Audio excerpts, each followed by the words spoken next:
Welcome to The Connection Code, a podcast where we explore the relationships that make your life and work just a little bit better. Hi, I'm Rachel Rachel. I am the founder of 3PR, a better for you food-focused lifestyle PR firm that was so many words. And I'm also obsessed with introductions, bringing great people together and trying to forge new relationships. And I forgot my own name for a second. I'm Jeana Anderson Cohen. I'm the founder of A Sweat Life, which is a health and wellness media company that tricks adults into making friends. And I co-founded a business that's building now in New Buffalo, Michigan, which is a social gathering and event space called Petite Acres. I am very obsessed with friendship and gathering. Okay, so we always start with a big question. And today's question is inspired by our guest, who we both love, Chef Joe Flamm, who runs multiple restaurants, Top Chef winner, just a total personality and character and one-of-a-kind human. So with that in mind, let's talk about authenticity. Do you think, Jeana, at this life stage, it is easier or harder to be your authentic self? Well, Rachel, that's a very loaded question. And I think the answer is yes, if you choose it. Because I think authenticity, and the reason the question is loaded is because it's just loaded. Because there's so many factors into knowing who you are, expressing who you are, and feeling comfortable in it. You know, do you agree that kind of all goes into it? Yes, it's a very full stew. Yeah. And I think there are environmental factors that you sort of opt into as you age. So I think, yes, I'm 2 months from 40. Joe Flamm and I are the same age. Close to 2 months from 40. And I think as you sort of wade out of the educational system, you're less likely to be in larger groups where you maybe haven't chosen everyone, and more likely to be in groups where you've chosen the people around you. You make a lot of decisions based on who makes me feel good about myself, who do I feel like a great energy around, or maybe you haven't found that part of yourself yet, but at least at this point in my life, like I know who I am, I know what makes me feel good in a group of people or in a friendship, and I know like who does and does not fit that, and I make choices based on that. What about you? Which is empowering. Mm-hmm. I actually want to start by saying I think I have a lot of admiration for people who, to me, never waver in their authenticity. Do you know what I mean? Like They didn't have to age into it or reach some epiphany moment where they're like, oh, this is who I am and here's how I'm going to proceed. Mm-hmm. Because I can't say that I always had that experience. Yeah. I think the gift of 40s, wait for it, as cliched as it sounds, is that there's a real self-created permission slip for authenticity. Just by being in the midlife, I have been in PR for over 20 years. I've been running my company for 8+. I've been married for nearly 15 years. Mm-hmm. I've been raising my kids for 11 years. And the aggregate of all these years is just that you get really comfortable in a role.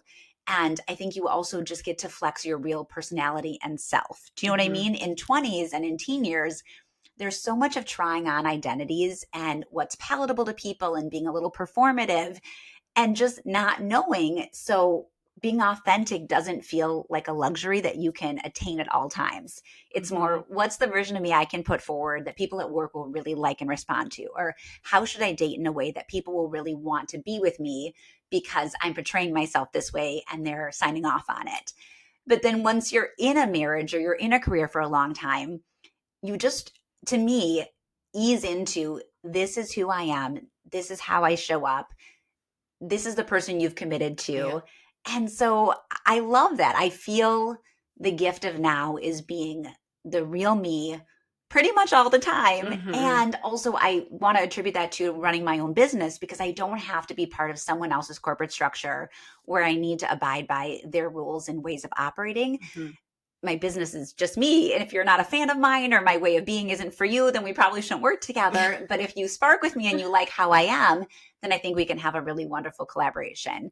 So I really thought this conversation with Joe was funny and illuminating and interesting because I think he's one of those special souls that has always been unapologetically, authentically himself.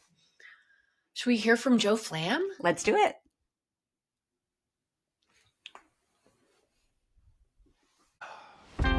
Hi, Joe. Ladies, how are you this morning? We are good. Excellent to be here with you. Okay, so I was thinking about you and I realized that I think we've known each other for a decade, give or take, all the way back to Spiaggia days and early Between Bites. Yeah, because we hosted a Between Bites at Spiaggia that, if I'm not mistaken, I believe Brandon Sodikoff spoke at, Jimmy Bano Sr. spoke at, and I believe Tony Mantuano also spoke at up in the Spiaggia private dining room. Yeah, wait, amazing memory and Categorio. It was a good event and the food was excellent. I was like, there was somebody else who spoke and I couldn't remember it off the top of my head. That was like, they must have been a writer or something that I don't remember their name specifically. But you left such an impression because you guys generously hosted me, Liz, and Molly, my Between Bites co-hosts, for a sit-down dinner at Spiaggia before we ever did the event. And we felt like it was this embarrassment of riches, nice. And you fed us all this incredible food. And I was like, Joe's a character. And the thing I've always liked so much about you is that you are unapologetically always yourself, or at least always in my viewpoint. And so we built a whole topic around you today, which is authenticity in connection. And my first question is, what kind of kid were you and how did you find your way into kitchens? Oh man. I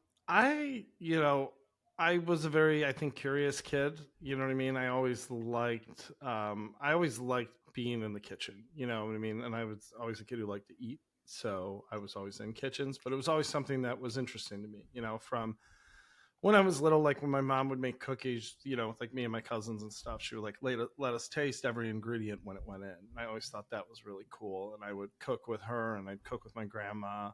And, you know, it was an Italian family. So we did a lot of the traditions. Like we would make ravioli for Thanksgiving. We would do Feast of the Seven Fishes. So it's like, I have those like very like kind of visceral memories of like being in my grandma's mudroom, like newspaper all spread out over the table, like cleaning squid, you know, with her and my mom.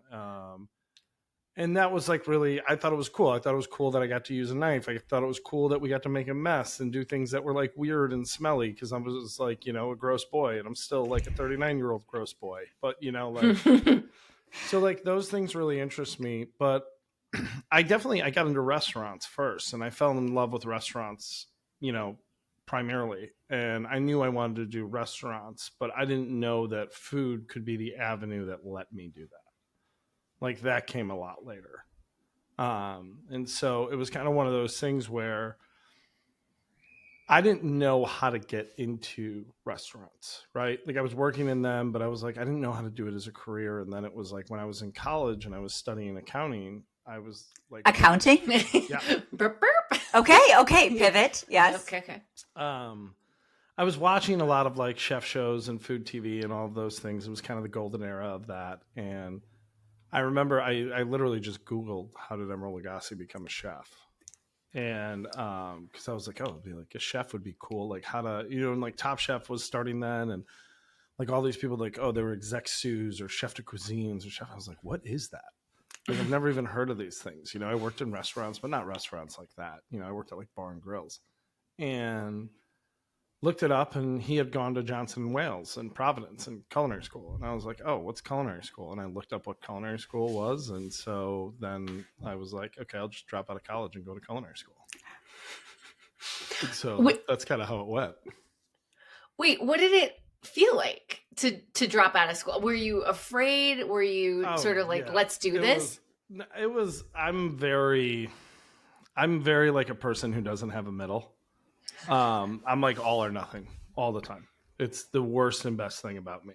You know what I mean? It must be the most frustrating thing to be married to on earth. It's just like, it's just so much. You know what I mean? It's what frustrates me more than anything about myself. It's just like, I'm like, oh yeah, we're just going to completely send it on this. And so everyone, you know, when I told everyone that I had done this, in my family, they were very confused first and foremost, because I had never talked about this. I had never mentioned it to anyone. I just did it. And they were like, what do you mean? They're like, just finish your degree. You're 2.5 years into college. Like, you know what I mean? The reasonable thing would be to finish college and then 1.5 years from now, start culinary school. Me being not a reasonable person, I was like, no, I can't possibly do that. I don't want to do college for one more second of my life. I hate it. I need to do this like immediately. So I just dropped out of college and was like, oh, I'm going to figure this out. And So it was not received well at all by pretty much anyone in my life. Like everyone was like, "What are you thinking? Like, why are you doing this? Like, you know what I mean? Like, just finish college, and then everybody will let you do whatever you want. You just have to finish college." And I was like, "Right, but like, no, not at all." Um, so it's like you always have one person. Like my best friend from growing up. He was like, "Oh yeah, I see it." Like, he's a maniac. He's the best. And he's just like, "I see it. No, this is totally you. You're going to be incredible. You're going to do all these things. You're going to be in magazines. You're going to, you know what I mean? Just like totally my hype guy." And, Matt was like, had my back on it. And everybody else thought I was insane. And there was a lot of years of them thinking I was insane and just asking when I was going to go back to school and finish my degree and, like kind of move on with my life and stop doing this whole cooking thing. But, eventually they came around to it. I feel like there's a big lesson in this about following your convictions, even when the majority of people in your life don't see the path or are on board with the decision. So I'm curious, as you're going through this, you quit college, screw accounting, I'm going to be a chef. At what point were you like, I feel like I made the right decision? I mean, maybe you were just plowing ahead, but was there a moment where you're like, this is clicking? I really sense that I did the right thing by leaving college and pursuing a completely unknown path. Well, it's weird, right? Because it's, when I got into cooking, like even first being on a line, it was like there was very much a feeling of like, this is where I belong. Like, this makes sense to me. I feel good here. I feel like, I fit in. I feel like these people understand me. I made some of my best friends on that first line, some of my, closest people to me. The best man at my wedding was my station partner at table 52. Like I introduced him to his wife. Like I was best man at his wedding, like some of my, closest people. But it was kind of one of those things where there was many more times of just like, what am I doing? You know what I mean? Like I had to move back home. I like moved into my parents' basement when I started culinary school, and I'd be going to school like 8 a.m. to 3 p.m. and then I'd run straight over to table 52. I'd work late, like, you know what I mean? I'd be taking the red line home at like 1:30 in the morning to like 87th Street. Like, and you're like sitting there and you're like, it's a Saturday night or a Friday night. And like all your friends who are in like normal college or working normal jobs are like, what are you doing? We're out, we're here. And you're like, I'm sitting on an L train after a 15-hour day where I made like $42. Like trying to be like, believe that I did not just torpedo my whole existence. And it was like easy when you were in the kitchen and you were on the line to be like, this is the best thing ever. It was just hard outside of that where it's like, you're not making any money. You're grinding away. Like you're not good at it when you start. So it's like when you're at work, you're having days where people are just, and this isn't the era of cooking now where, it's like we try to bring people in and bring them along and like do everything to make sure they succeed. It was an era of cooking where like there was way less cook jobs than there were cooks. So they didn't need you. And they made that very, very apparent. And, they didn't care. If you couldn't make it, great. It just meant that you weren't good enough to be there. They had no vested interest in you succeeding. You know what I mean? They were just like, that's fine. There's somebody else. Like, if you can't make it here, like, you're just not good enough to be here. And that was kitchens when I was coming up. And so it was a lot of just, I think because of the way I did it, where I dropped out of college and jumped right into it. And like, there wasn't a ton of support for it. It did give me a good like motivator of like, you have to make this work because you have no backup plan. So it's like, this is the only option. The only way is through. The only way is forward. They'll see. They'll all see. I'm curious, as you're talking about this sort of pressure cooker of kitchens at that point, you also mentioned that you made some of your best friends in kitchens. So what can you talk through how like both can be true at the same time? Yeah, it's it's one of those weird things you describe, because it's like when you describe it to people, it kind of sounds like the worst, right?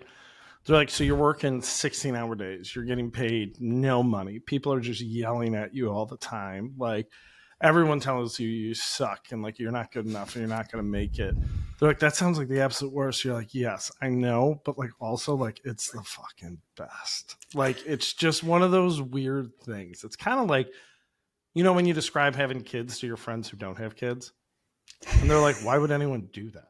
You're like, oh no, it's like the best thing that's ever happened to me. They're like, it doesn't sound like the best. It sounds like you never sleep and it's really expensive and, you know, all the, you're like, right. No, I know it is. All of those things are true. However, it's like the greatest. And it's kind of that same thing. And I think because it's a thing like you share with these people, and working a line with people is so different than working a lot of jobs, because it's like, not only do you work long hours together, but like you have to work with each other. You have to communicate. It's like being on a 14-hour road trip with a person every day who you have to talk to for 14 hours. And you getting to that destination is dependent on how you guys talk and work with each other. It's a masterclass in connection. Mm-hmm. It is, and it forces you. So you got to figure out how to work with whoever you got to work with. And it's, you know, I think one of the coolest things about the industry is like you get a bunch of people together that on paper have no business ever meeting each other. There should be no through line there. And all of a sudden, they're all of the most important people in each other's lives. You know what I mean? We know everything about each other. We know like all the ins and outs of each other's lives that like nobody else knows, because like we're just spending so much time together. So it's like you get so connected with these people. And then it's weird because then you leave a restaurant and then you're in a new crew, right? And so it's like you can't stay friends with all of those people. Like, you know, you only get a couple kind of you get to keep, is what I always say. Like from restaurant to restaurant, you get 2 or 3 people that like you get to take with you. And not like physically, but who stay like your friends. And it's kind of like each place. And so it's a weird special thing. And it's like when you leave your old crew, it's like you're like, oh man, you're like, oh, I miss that restaurant. It's like, no, you miss those people.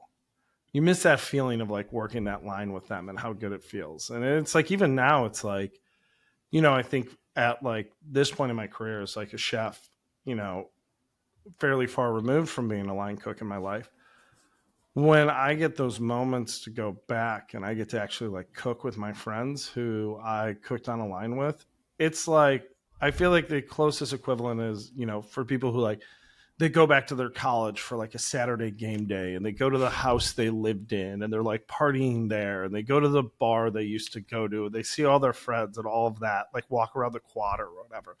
Like it feels like that.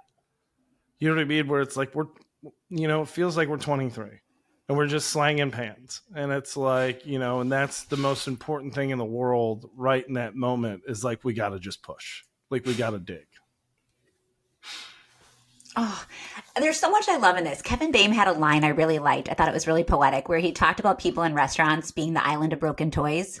Or no, it's an island of misfits. The idea that people come together and they create this sort of like jigsaw puzzle of personalities and interests. And you're right, maybe you wouldn't know each other otherwise, but in the context of a restaurant, all these pieces fit together really seamlessly and they create something greater as a whole. The other thing I wanted to jump to is that you've worked under some incredible talents, Stephanie Izard, Art Smith, Tony Mantuano. And as I said, I love your big personality. I love that like you are authentically Joe. But when you are part of someone else's structure and their team and their vision, sometimes you have to adapt yourself or be malleable so that you fit into their vision. What was that like for you? Like, I know I've had to sort of like change myself a little bit when it wasn't an environment where I got to be like all Rachel all the time. Yeah, I mean, it's a little different, right? Because it's like when you're working in those environments with those, I mean, huge personalities, right? And those are 3 extraordinarily different people as far as like, they're all 3 monster personalities, right? Just in size and scope and stature. But they're also 3 extraordinarily different people that couldn't be on, you know, like 3, you know, points on the spectrum of personality. And, you know, with Art, Art's a showman, you know what I mean? So it's just like he's larger than life. So you had to live and die Art's way, and you had to, you know, like you were doing the Art Smith thing. You know what I mean? You had to feed into it. He's great and he's amazing, but it's just, you know, like, and I was also like a very young cook working there, so I was very much like. At that point in my career, I was yes chef, no chef. That was it. You know what I mean? Like nobody wanted my opinion. No one cared about my opinion. And if I had the dumb idea to bring up my opinion, it was going to get thrown in my face so obscenely quickly because like I had no idea what the fuck I was talking about. And everyone was going to make sure I remembered that. Then when I worked for Steph, that was the first place, I started there as a line cook and then I became a sous chef there. And it was also an incredible time to work for Steph, right? Because like she was big then, but now she's, massive, massive, massive. So it was still like, she was still kind of like teetering that line of being one of us and also being this massive entity that she is now. So it was still like, we spent so much time together, right? We were in the restaurant together, 6 days a week, 14 plus hour days, traveling, whatever it was. So as much as it was Steph, everything was Steph. Steph wrote every dish on the menu. It was all her. It's still, you felt like you had an audience, right? With her, where she would listen and she would ask you things. And for the most part, like Steph and I are very similar personalities. And so like we either got along perfectly or like wanted to strangle each other. Like a marriage. Yeah. Like mostly it was really, really good. You know what I mean? Cause like we pushed the same way. We both were really driven. There were just sometimes where it's like we would butt heads on things, but it was usually, like just like heat of the moment things. And it's like, that woman is like, she's tough as nails too. Like, you know what I mean? And I've seen her just absolutely, destroy people who looked like, big, scary, tough guys coming in and then, leaving like little puppy dogs. And so, with like her, it's like, I think part of it was, and part of it I liked is like, you knew their like little idiosyncrasies, right? Like you knew the rules, you knew like the Steph rules of like what things had to happen to like keep it where she wanted it. And so, as a sous chef, I felt like it was my job to guard those. You know what I mean? So it wasn't like there wasn't room for my personality. It was more just like how I guarded those was how I got to be me, right? Because I'm not Steph. I have a different personality than her in some ways and how I lead and how I talk to people and how I do things. And so it wasn't that I was trying to say like, oh, well, this is what I would do here. It was just like, well, when I'm in charge, this is how I'm going to run it because this is the best way, I think, for me to get what you need me to get. And then Tony's a completely different human. You know what I mean? Tony, it's also like Tony's in a different age range. So like, talking to Tony is so different because he's so accomplished. And, one of the greatest compliments I've heard of Tony is Jonathan Waxman told me one time, he goes, I saw him at some event. And he's like, oh yeah, you're Tony's chef, right? And I go, yeah. He goes, that's a guy who's really comfortable in his own skin. Mm-hmm. And this was, I don't know, 9 years ago. And I think about it all the time. And I'm like, and it doesn't sound like a big deal, but I think especially in the world of chefs and public facing chefs of like saying that another chef is like, that's a guy who's like genuine and is who he is and knows who he is and is comfortable in that and confident in that. And like, what a big deal that is. And I think like that was the greatest thing of working for Tony is that like with Tony, he wasn't worried about what people thought of him or how they perceived him. He was worried about, the restaurant continuing to be what it is, that it stayed with the idea of it. Now that idea could evolve and it could be my version of Spiaggia, like, and how I ran it and how I wanted to do food there, but it had to stay within the box that he had created. But he gave so much trust and confidence where, I would say I want to do these things and they would be, from menu stuff to like off the wall, crazy event stuff. And if he thought it was fun, he would let me do it. And like, that's crazy. Like, you know what I mean? For a chef who's so established, we're doing this Michelin star restaurant. It's a very serious restaurant. And I was like, but like, what if it wasn't? What if the food's just super serious? And then we were like kind of fucking around. Like, would you be into that? And he was like, absolutely. You know what I mean? And just like he was so fun, and he is so fun still. You know what I mean? I talked to him for 2 hours 3 days ago. You know what I mean? Like he's one of my best friends, and so it's just like it wasn't that I couldn't be me there. It was just figuring out like how do I be me in the best way to get what they need me to get done, or to what I mean, more execute their vision. If that makes sense. Perfect sense. Well, I would also say the compliment Rachel paid you in the beginning of this is that you also are authentic and comfortable in your skin. So I think 10 years later, you're hearing the same thing about you, or at least how the world perceives I'm you. Jonathan Waxman talking about you. That's the through line. Yeah. You are Jonathan Waxman. When people ask me about you, I often say, you know what? Uncanny. Kind of a Jonathan Waxman type. She's got a real Jonathan Waxman thing going on. Mm-hmm. I am curious though, what you took from those cultures or maybe made your own as you sort of struck out on your own. I'll give you an example of the ways I see fun in your restaurants. I lived in the West Loop. I don't anymore, but I lived in the West Loop and I would walk by Rosemary and there is a sign in the window by the kitchen that says, "Show us your dog." And if I would pick up my dog and show it to the kitchen, and on several occasions, everything would stop. And everybody working back there would take pictures of my dog, and it went all over it. Yep, that's about right. Yeah, so it was one of those things where, like, I think, like, especially, working at Table 52, we had a really young kitchen, and it was really fun, and it was really wild. Like, we were just animals. Like, and then when I got to the goat, it was of that era where everything I felt like in Chicago was like very serious, very fine dining. It was, like very tweezer bro food happening and call me chef and, like slick back hair and all these things. And you walked in there and Steph was like, "Don't call me chef." Like, we're all just cooking. It was loud. It was raucous. It was crazy. Like, we were just like, like partying and cooking every night. And it was just like, the pace was insane. The food was insane. It was like, all right, this is the flavor profile I like. And now we're going to beat them over the face with it so they can't not possibly get it. Like, if I like this flavor combination, like, I'm going to like hurt them with it so they can't not understand it. And it was bold, and it felt like at the time, it just felt so like counterculture to what was happening in cooking. And I don't ever think she gets enough credit for that, of like creating, this era of like t-shirt wearing chef kitchen where it's like, fuck the pretense. It's just about the food.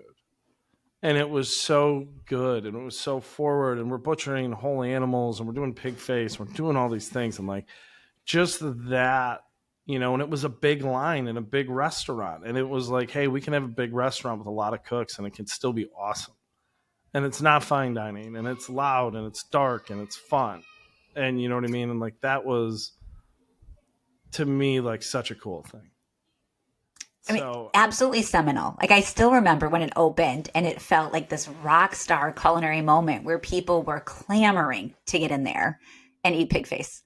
Right. And it was, at a time where it's like, everybody was like, oh, she's going to the West Loop. Like, what a mistake. Like, well, she doesn't know what she's doing. And, which is like hilarious in retrospect. But I think yes. I took a lot of that, and I took that, and then I worked at, Belly Q for Bill Kim and Urban Belly and ran those spots. And Bill's a really serious guy. You know what I mean? I love Bill like a brother, but Bill is a very serious guy. And I'm very business serious, but I also really like to have a good time. So that would drive Bill like absolutely insane. Like, constantly when I worked there, one of the signs I had up is I had a sign over the kitchen. Because the kitchen was like in two parts. So you walk through the prep kitchen to get down into the galley kitchen. So I had a sign taped up there that said BK don't play. And we used to like hit it like we were Notre Dame, like when we were walking on the line.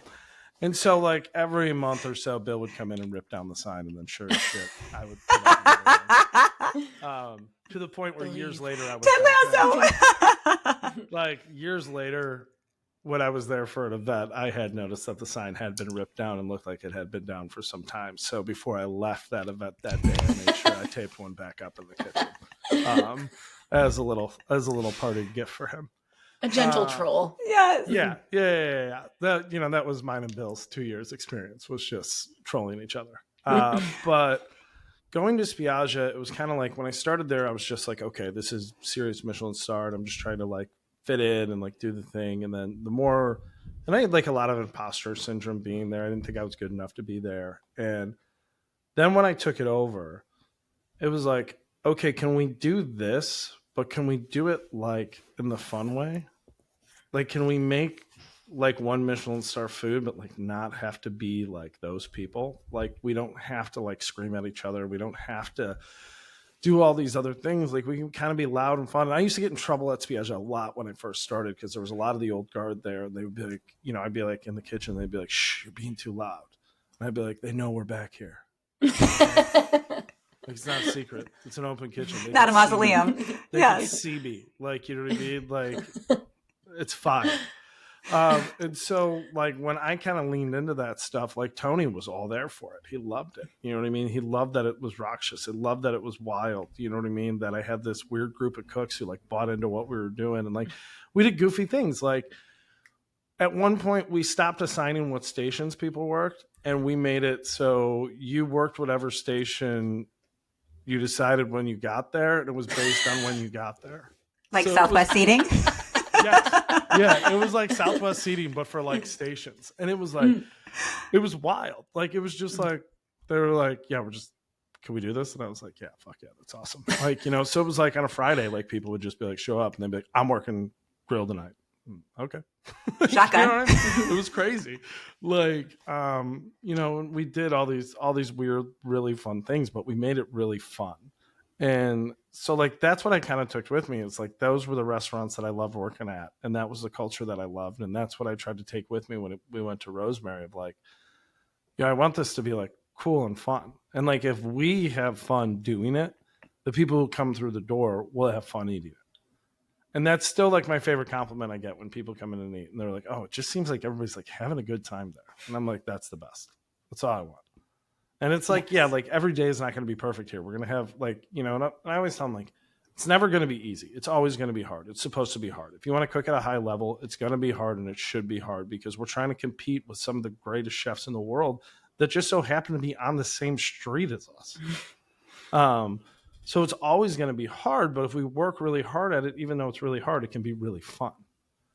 And so like, that's kind of the whole goal. And so there's a crazy sort of narrative twist in your life, which you work for Steph, and she's the winner of Top Chef. And then I agree with you. She deserves a ton of credit. And it wasn't a happy accident with the real estate. I feel like Girl on the Go created an environment that people were attracted to, and so it blossomed. But here she is, this Top Chef winner. And then you go on and you win Top Chef. And I want to explore how your life changed and how different people came in your orbit and the opportunities that opened up, but maybe also some downsides. Like, what was life post Top Chef? Yeah, I mean, it was kind of funny, you know what I mean? Because like people know who you are more, right? And which is kind of weird, but it's also like not weird to me because I'm like from Chicago. I grew up on the South Side. I'm from a really big family, and I like grew up in a neighborhood where everybody knew who you were. So it's not like, I don't know, it just feels like big South Side shit. You know what I mean? It's just weird that I don't know who they are. I guess it's the other way, you know what I mean? Where they're like, oh, hey, Joe. And I'm like, oh, hey. And they're like, oh, I don't know you. I was like, oh, okay. All right. Well, keep walking then.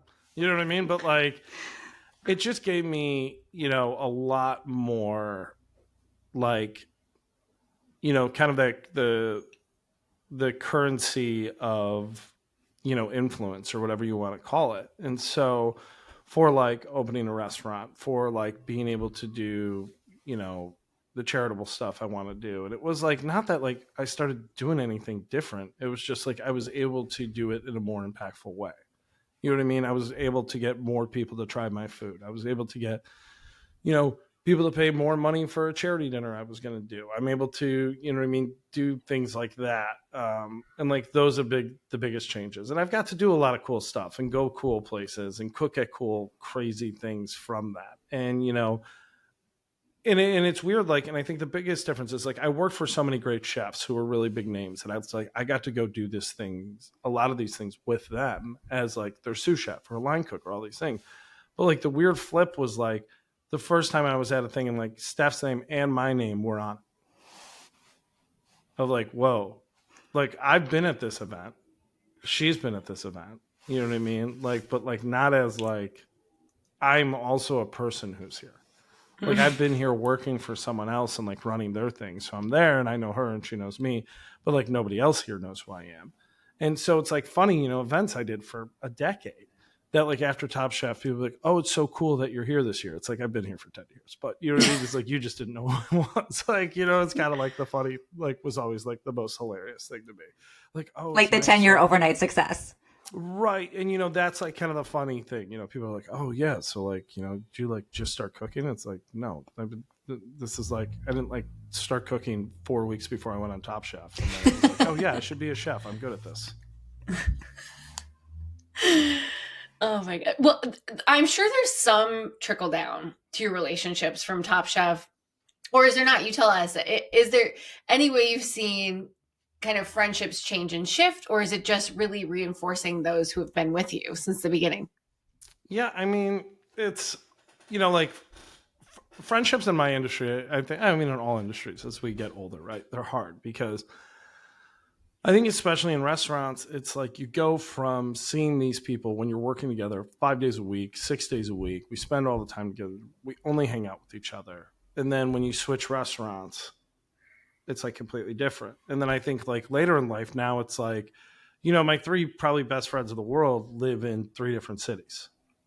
And you know what I mean? I think that's just like part of adult life, right? But it's like at one point, it's like we were all basically in the same restaurant or lived on the same block or lived in the same neighborhood. And we all went to the same bar and we all, you know what I mean, had the same days off.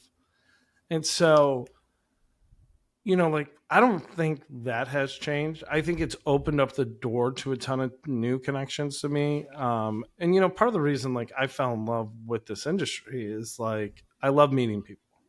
Like, I'm a person who, I like meeting people. I'll talk to anyone. You know what I mean? Somebody comes up to me and talks to me, and it's like, my wife's very much an introvert. She's just like, this is insane. Like, you are, like, this is, like, every day of your life is my nightmare. But like, so I really enjoy meeting people. So it's made me, you know, been able to make so many great connections, right? Or, you know, made people, I guess, know who I was, who I knew who they were for a long time, right? And like put me on their radar. And so that I've been able to kind of become friends with them. And, you know, and I think like early on it was like, oh, you know, there were people who was just like, oh, I really wanted them to know who I was, right? So then it's like, because you could feel that like vain like importance, like, well, if that person who's a really good chef or really really important knows who I am, like therefore like I must be important.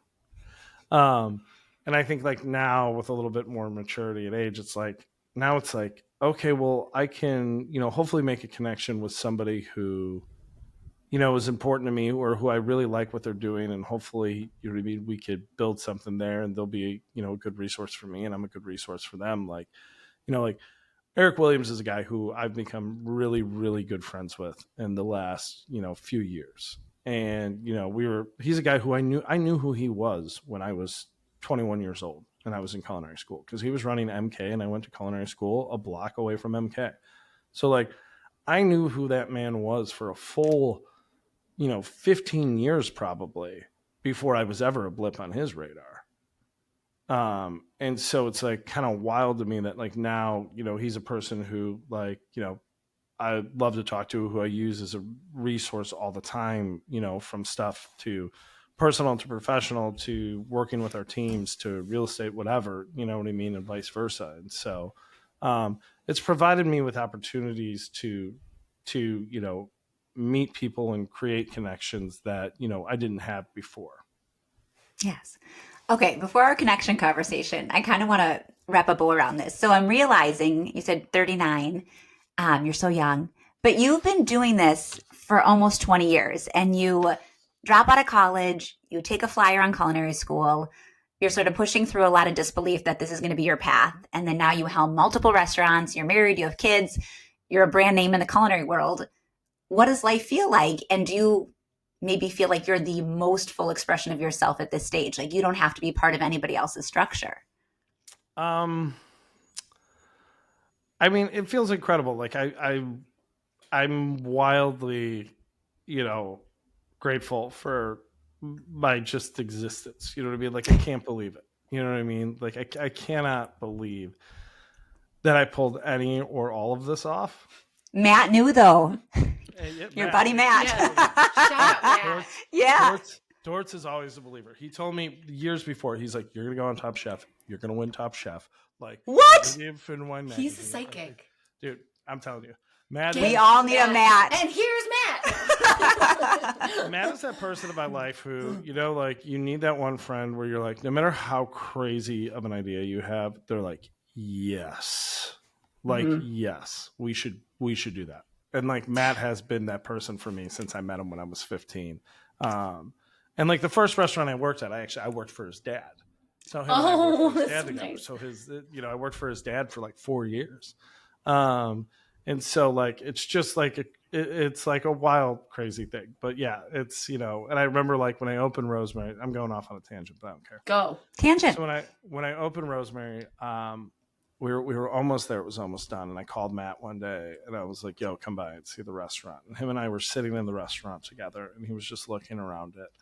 And he was like, this is everything you talked about come to life.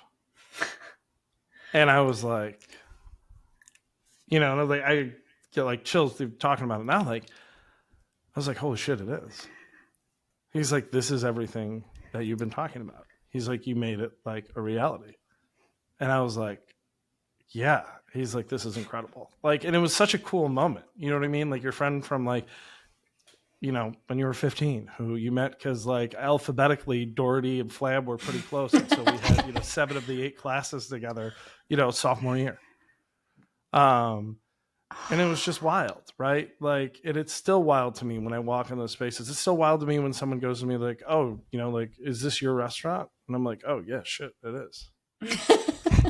Like, who's in charge here? You know what I mean? Like, and they're like, oh, it's crazy. And I'm like, you're right. It is crazy. It's completely insane.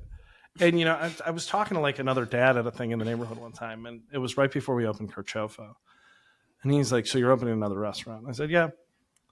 And he's like, you're just like building businesses out here. He's like, you're like creating businesses. He's like, that is like insane that you're just like doing that. And he's like, I go to like work. And he's like, and like Friday I leave, and if it burnt down Friday and I didn't have to come back Monday, he's like, I wouldn't think about it ever again. He's like, you're out here like trying to build a business. And I'm like, yeah. And I'm like, the other side of that to me, though, sounds more insane. Like, you know what I mean? Like, just like, oh, I'm just gonna like go to work today, like, whatever. But like, I don't know. It's like, I think there's just some of us, like we're born with that itch in us. And it's like, you're like, I have to. Like, there's no other option. I have to. And so I think that's hard for people to understand, and some people to understand, and I think it's hard for me to understand the other side of it. I think, somebody told me once, she said, in a good relationship, you have one person who's the balloon and one person who's the string. And like, they both can't function without each other. So it's like, you have to have a balloon and a string. And I'm a balloon person, but by the grace of whatever is holy, I married a string person that keeps me from floating into the sun and exploding, And so it's like, that's kind of the deal, And so it's like, that's what I think about a lot. I love that. I've heard it as the bird in the hand, which I think is kind of the same thing. And I was like, my husband's such a good hand and I'm such a flighty bird. Mm-hmm. I like balloon and string. I like balloon and string. It's a little more gentle. Yes. Yeah. Well, I want Jeana to lead the connection conversation. But the last thing I was going to say, because I actually felt a little emotional for you as you were having that moment with Matt, is that I feel like the gift of long, deep friendship is somebody bearing witness to your life and being able to really celebrate your milestones. Like, it's one thing if you sat in Rosemary by yourself and you were like, wow, holy shit, I did this. Like, I can't believe it's real. And I know you went through a lot of COVID shit too to get there, which you've talked about. But to have a friend be there and share that moment with you and know everything you went through to reach that point, I think makes it all the sweeter. So it's just a really great reminder of old friends. Also having a friend there to like understand the hilarity of it too. Of like, I can't believe this. You know what I mean? It was like, remember he saw the hearth. He was like, that hearth is like crazy. I was like, yeah, I designed it. He's like, what do you mean? I'm like, I designed it. He's like, you're not a designer. I'm like, "I He's like, how? And I was like, I drew it. He's like, you can't draw. I was like, I know, but I drew it. He's like, who let you do this? I was like, I don't know, but I like talked him into it. And I designed it. He's like, it is insane. That looks like an insane person made it because you made it. It is completely like, you're completely out of your mind. And it's like somebody who is like so proud of you, but also has like the sense of knowing you for so long to know like, this is like outrageous that you actually did this. Like, I'm proud of you, but like, this is borderline insane. Well, it does take audacity. It does take audacity to sort of make big, bold leaps like you've done. And I almost wonder, like, I feel like I know the answer, but I want to hear it from you. If you had everyone in your life being like, man, go back to accounting, and you didn't have a mat, do you feel like you would have still done it? I mean, I don't know. You know what I mean? Like, I'm happy I did. Like, I'm happy I don't have to know. I think I would have, you know what I mean? But it's like, like I've been really fortunate that I've met a lot of really great people along the way who, either pushed me in belief or like, the guy, Joe, who was my station partner at Table 52, was just somebody who pushed me in their own effort because he was on the same path. And then, so, when I was surrounded people on the same path, it became easier to shut out the noise of everybody being like, what are you doing? What are you doing? It's like, okay, well, I'm doing the same thing that like, my best friends are doing. And like, we're all just making this wild bet on ourselves that like, hopefully the shit pays off for all of us. And like, we're going to be okay. And we're going to go all in on this one day. And like, it's going to be all right. And like, we're going to be able to like, like own a car one day. You know what I mean? Like type of shit. Like these are guys like, I lived with where it's like, it would be like the night before payday. And I'd be like, how much money do you have in your account? And he'd be like, $21. I'm like, all right, I got 17. He's like, all right, you buy like a pack of cigarettes and I'll buy a 30 rack of beer. And like, we'll go like, cause we're both off tomorrow. And like, we'll go hang out in the living room and like drink beers and smoke cigarettes all night and like have a wild Thursday night. And it was like, all right, cool. You know what I mean? And it was like responsible.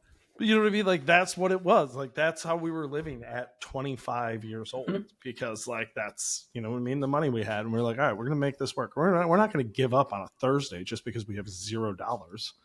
Like, no, you had $28. And, like, it was funny, so I lived with my buddy Joe, who's also a chef. And then we lived with my cousin Dan. And Dan had, like, a normal job. And so he made, like, actual money. But he worked at night with us and like he worked like a weird shift. So like when we lived with Dan, like sometimes he would like just like buy a pizza, like straight up, like for all of us. And we were like, dude, you're like the richest guy we know. You know what I mean? Like he would just like order an extra, he would just be like, yeah, I got this one. You know what I mean? It would be like $40. And so it's like, we would both be like, you are the man. Like you know what I mean? Like you're just an absolute legend. So I don't think Dan's ever paid for a meal in either one of mine or Joe's restaurants ever because of the pizzas he bought us. It was an investment. When we were at our lowest. So he had, a prime investment there. Oh, good job, Dan. All right, let's have a connection conversation, shall we? Yeah. Let's. Okay. I feel like you meet people every day based on how you describe yourself and your general demeanor. But tell us about the last most notable, and it can be a notable interaction, connection that you did make. I'll say the last like really notable connection I think I had was I work with No Kid Hungry. And I did my first advocacy trip to DC with them, and I got a chance to go out there with Chef Zubair from Lilac Tiger and Miru and all that. And I hadn't really met him. I didn't really know him. But we were kind of the Illinois contingent. So we went out there together, and we got to spend the day together walking around, Congress and the House of Representatives and just talking about, food and family and life and policy and all these things. And it was really cool. You know what I mean? And it was like meeting someone and then like right away having to have like really kind of heavy conversations, you know what I mean? And like see what the fuck they're about. So like, that was probably, a month and a half ago, 2 months. And so that was kind of like the last like really, quick, fast, kind of deep connection I made, I would say. Well, you talk a lot about if you meet somebody and then really quickly you have lots of compressed hours together, your bond goes so much faster because you move through small talk and you're like, okay, this is actually who I am. And I can't pretend to be like polite and constrained all day long. Like you're just going to get the real me eventually. So I think that makes a lot of sense. Yeah. I only got about like 4 minutes of small talk before it's like, correct. This is getting weird. Yeah. Oh man. Okay. So tell us about you obviously have learned a lot about connecting, but I feel like you're just a natural connector. But today, if you were to give young Joe Flamm advice on making friends and connections, what would it be? I think it would be, like, I think I always did a pretty good job of like trying to really take advantage of the people around me when they were there. Like from like, when we opened Urban Belly, like Bill Kim and I used to work lunch together. So it would just be me and Bill, which was aggressive. And so like we would fight a lot. And so I was trying to figure out ways to not make me and Bill fight, even though it was kind of fun.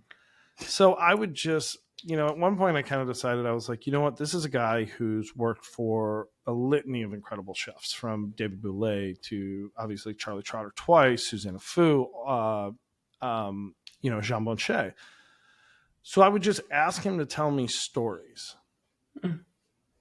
And that was incredible. And I wish I would have done more of that early in my career. You know what I mean? Like when I worked for Steph, I was so intimidated by Steph, and I was so worried about being like considered like a fanboy, that like I worked there for 2 years. We never had one conversation about Top Chef. Wow. Never brought it up, never talked about it, because I wanted her to like see me as like, hey, I'm here as like a real chef. I think you're a real chef. This is why I'm here.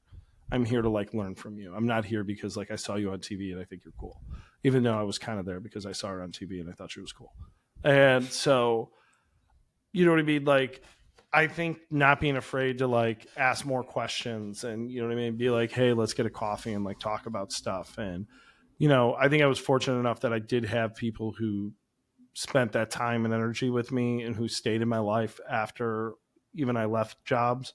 So I think but I think that would be the thing, you know what I mean? Like ask more of people's time and just listen to more of their story. I like that. Stories over advice. Like, tell me your story, and getting into anecdotes as opposed to like, can you give me advice? I think that's pretty brilliant.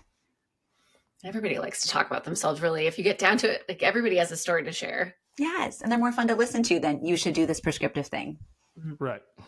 Yeah. Okay. Last one. There are lots of people in the world to meet, but is there someone that you really would love to meet that you haven't yet? Yeah, the new Bears head coach, Ben Johnson. I'd say he's pretty high up on that list. I'm a fan. I would, I'd really like to meet him. I think he's awesome. I like the way he fires everybody up. That's very much my style. So it's like, I think that's like the number one top of my head. If you were like, oh, who's like, somebody, you could get in your network tomorrow, like on the text thread. I feel like that's attainable. I don't even know that we can do it. You can do it for sure. Yeah, I don't know that like he would like love that. You know what I mean? But like, he'd be fed well. Maybe a dinner invite. Yeah. Yeah, maybe I'll just slide in the DMs and be like, yes, Ben. Come on over. Come I on like over. you. Come on over, my guy. Let's talk. Let's talk about this tight end usage. Oh, Joe, thank you so much. You are a gem. I'm so happy to know you. I think you really bring so much to Chicago and beyond, and I hope you never ever change, which I strongly suspect you will not. What a delight to meet you. This was super fun. Thank you for having me. This was like so great.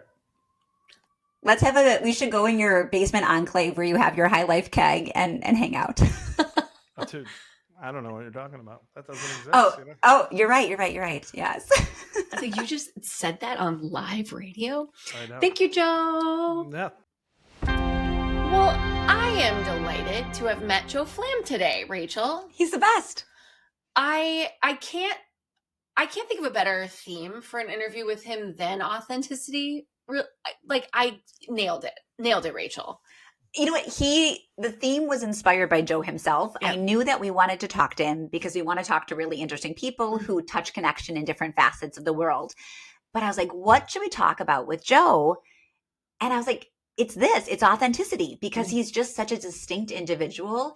And I feel like some people, you get different versions of them, right? Like if they're in the restaurant, they might be a certain way. If you catch them at a cocktail party, if you see them on the street, like, do you know what I'm talking about? There's people who have like slightly more malleable versions. Chameleons, not Joe. Like to me, in my life experience with him, he's always ruggedly authentically just Joe. And like, he's funny and he's just such a Fun character. guy. I keep using the same words because I think that they are so true to who he is. Yeah, he's a great talker too. Like he just like not that I want to constantly be asking follow-ups, but we didn't really like have to ask him any follow-up questions because he like had a story in him, which is so lovely. Yes. And I was just saying to you, I feel like there's a lot of wisdom in his stories. Like they're very entertaining and it's fun to listen to. But if you go a little deeper, you're like, yes, there is a lot of value in asking people for their stories. Yeah. What happens when you have to work, I loved this analogy, side by side for 14 hours. It's like taking a road trip every single day and you have to get to the destination intact and getting along. There's just some like real good meat there about fostering relationships. And when you leave a place, you can only take a couple with you. You can't be close friends with a million people. Unfortunately, you do have to cull it down. And that's a hard process too. And that's also like something that everyone in their 20s is going to ignore. Because you think about when you leave a job and you're like, we'll be best friends forever. And then no, ultimately like you keep your work wife and that's it. But we obviously were obsessed with Matt and what a seminal friend he was. I did not know, honestly, if and how we would get to any. I knew we'd get to connection nuggets because we always do, but I didn't know it would be that nugget, like the nugget of like the true friend, day one, believed in you, like amazing. It almost makes me want to go back to some childhood friends and just say thank you for your constancy and being there, because you're right, like those people who've known you long enough and have seen you dream big and can witness it and support you and just be the contrarian voice that's like, yeah, you can quit college and take a flyer and jump into culinary school and see what happens. I can't believe he forecasted Joe winning Top Chef. I mean, that's next level. Bizarro world. I love that. I do love a psychic best friend. Like, come on. The manifester. Yeah. Rachel, should we do some show and tell? Yes, this is credit to you because you sent me this article. So much of our friendship is just sending articles. No context, just articles. So this one is a good one. Okay, so I sent the follow-up, which is interesting because you found the original. Oh, sorry, you're right. You sent the follow-up, but the original was what we needed to start this. So this is a shared show and tell because it took place in our text message chain. It's a New York Times piece that starts with the article that you found. Okay, so I'm starting with the end in mind. Go crazy. Okay, so Jeana sends me this article that is written in response to another article. And the writer is sort of bemoaning that she loved this idea of having a dining ritual. That every Monday night, for instance, you would gather with a set group of friends at the same place and take turns making food. And it would be this sacred and wonderful foundational thing that you would see your people every single week and everybody could count on the tradition. So you don't have to be like, who's hosting or what night are we doing it? Or are we 8 weeks out at this point? It was just Monday night, these people, same kitchen every time. And this writer was saying, why is it so hard to create and sustain these rituals? It seems like we should be able to, except it doesn't really happen. And so then I read the original article, which I will pass back to you. Yeah. Okay. So Samin Nosrat wrote the original article, which was about creating this ritual of a dinner party. And it started out of, I think, a deep loneliness and a surplus of pork. Yes, both true. Yeah. So she had been trying to, she's a cookbook author and a chef, and she had been trying to perfect this braised pork for tacos. Couldn't get it right. So she had like 5 pounds of pork. A friend offered to help her eat it. And that was the very first of these meals. And then without fail, every Monday they had friends, meal, shared sort of experience. She does give advice in the end of it for sort of making it a ritual. But I'm curious, Rachel, do you think the ritual of once a week dinner parties is an unattainable pie in the sky or something that can be done? Okay, here's what's interesting, because I had a lot of the reactions to the chef's piece that the secondary author did, which was to go to both excuses and laments. Yeah. I was like, oh, it's so hard to have one night a week be dedicated to a friend gathering. Like, I can't even picture that. But wait, I also really want to, and I feel jealous because it sounds so great. And wait, I'm always in a better mood and like my cup is filled when I spend time with people I love, particularly over a meal. But wait, whose kitchen could possibly accommodate? So I started to do all the swirl. Mm-hmm. And then I went back to the original piece, and the chef was saying there are kids there. Sometimes people are crabby. Sometimes people have meltdowns. Sometimes the food doesn't turn out. It's not a perfect dinner party, and it's not meant to be. It's just, let's spend time together, and dinner is the way to do it. Mm-hmm. So I don't have like some perfect solution or idea, but I was thinking that maybe Sunday nights could be a great place to start. Mm-hmm. I think less stressful than Mondays in life. Mm-hmm. And maybe it's a 5 p.m. thing, but I've also realized, and I'm curious what you think, that at this life stage, if I want something to happen, I have to own it. Yeah. I have to start this. Yeah. There's no friend in my life, as wonderful as they are, that's like clamoring to have my family over every week. Yeah. So my husband, Ruben, and I would have to decide, we're going to open house it on Sundays and invite the same couple people and be like, come if you can. We'd really love to see you every week. So I'm marinating with that. Yeah.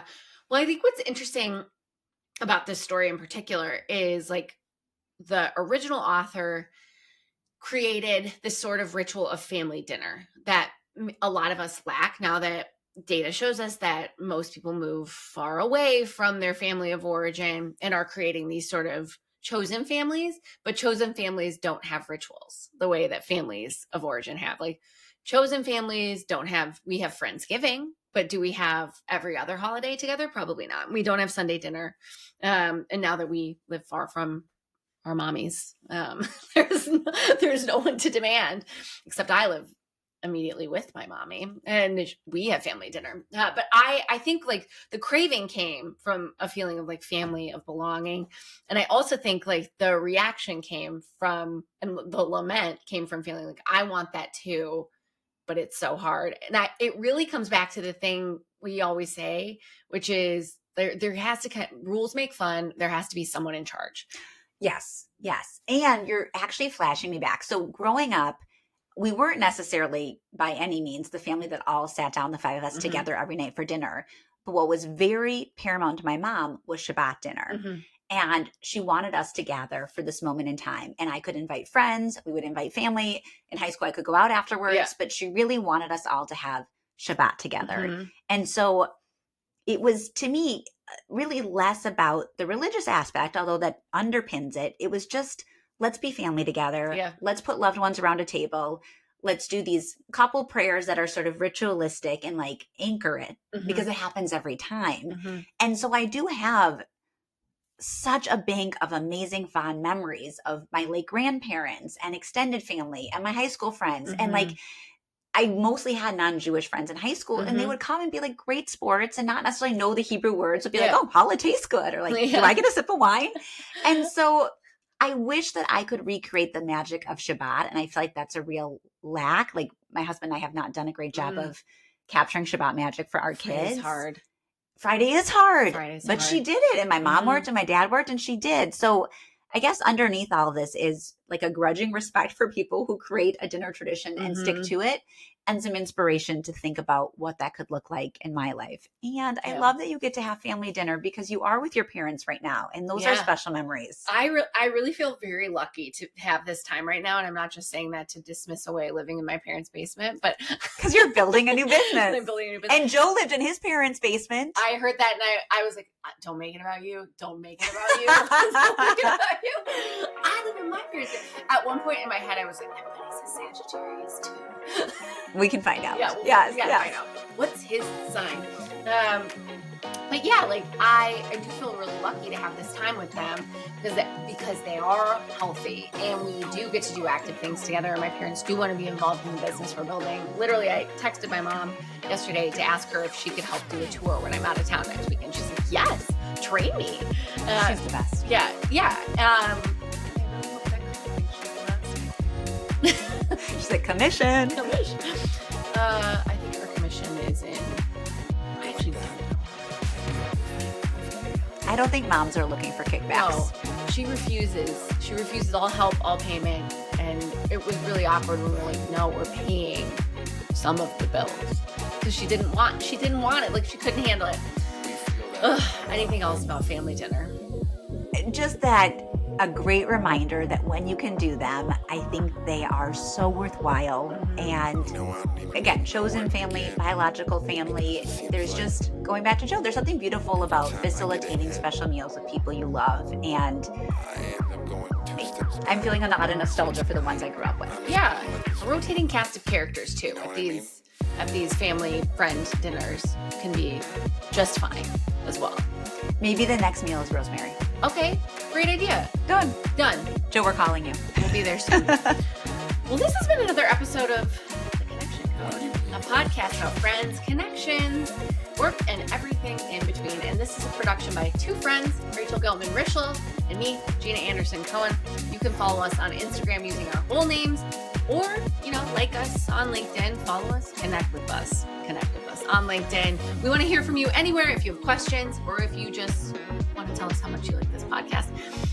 Thank you to Joe Flamm for being a guest today. Thanks to you for listening. And thanks to Ben Cleaver for editing this podcast. Thank you. Thank you. Goodbye. Bye.